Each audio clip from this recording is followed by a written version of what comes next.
خلي بالكم في تسول على السوشيال ميديا، يعني مش حقيقي، مش حقيقي، مش اي حد بيطلع محتاج بيقول انا محتاج، ومش اي حد. يا جماعه اللي محتاج بجد ده عنده عزه نفس، والله ما يقدرش يطلع على تيك توك ولا على بتاع ويقول حاجه ويترمي له اسد ويترمي له كلب ويترمي، لا والله.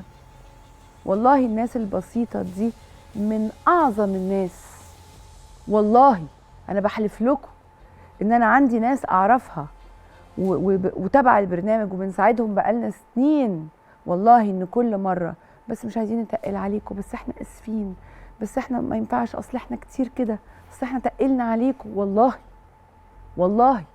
وبيبقى اولادهم عيانين وبيبقوا عايزين الدواء، بيفكروا قبل ما يكلمونا، عشان كل ما تبقى بسيط وكل ما تبقى محتاج كل ما عزة نفسك بتترفع، لانك عارف والله العظيم كل ما بتبقى فقير انت غني، والله اقسم بالله ان كل واحد معوش فلوس بجد هو غني جدا عند الله، لانه صابر وراضي وبيجاهد، والحياة بالنسبة له صعبة، ففي الآخرة ربنا هيديله أكتر.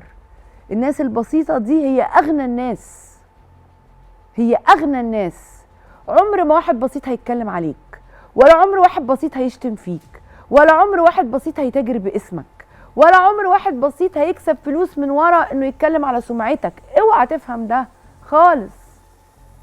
في فرق بين بسيط وعنده قلة امكانيات وفقير الى الله، وفي فرق بين واطي وانتهازي ووصولي. في فرق كبير قوي بين الاتنين، والاتنين مش واحد خالص، بعيدين كل البعد عن بعض. كلمة الغلبان دي ما بتتقالش على التانيين دول، مش عشان انا غلبان وقليل لا لا لا. القليل ده عارف ان هو اغنى واحد بعزة نفسه وبصبره وبجهاده.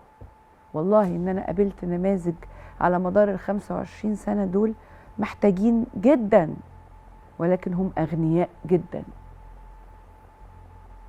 اكتر واحسن واكبر من واحد معاه ملايين الدنيا. مش كل حاجة بتجيب فلوس بتخلي الواحد غني، مش كل حاجة بتجيب فلوس بتخلي الواحد غني، لانك لو غني فلوس وفقير اخلاق محدش هيحترمك ومحدش هيقدرك، ولو عشت معاك فلوس مش متقدر وما عندكش اخلاق ولا ليك قيمة، ولا ليك قيمة، وهتفضل طول عمرك عايش ان مالكش قيمة، وعارف انك بتعمل مجهود وحاجات غلط عشان تكسب فلوس. انت هتبقى عارف انت نفسك مش هتبقى محترم نفسك. زي الفيديوهات اللي بتظهر تاني وتالت ورابع هقول في اللي بيحصل في المصايف. انا اعرف ان المصيف ده كان زمان كانت امي تعمل لنا سندوتشات ونحطها في الشنطة ونلبس المايوهات ونروح نصيف. نصيف دي يعني ايه؟ يعني ننزل البحر ونلعب في الرملة ونعمل القصر الكبير ده وبتاع، ولا كان في مغنيين ولا كان في رقصات ولا كان في حد يقعد يتصور بالمايو. مايو ده لنزول البحر وطلوعه، مش ان احنا نقف بيه كده او ان احنا نبقى مش لابسين حاجة عليه.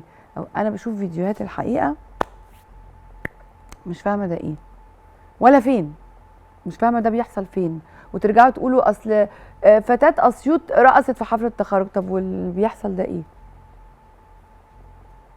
ده مين دول؟ وزي مش خايفين من اهلهم يتصوروا ولا اي حاجة. انا مش بقتش عارفة.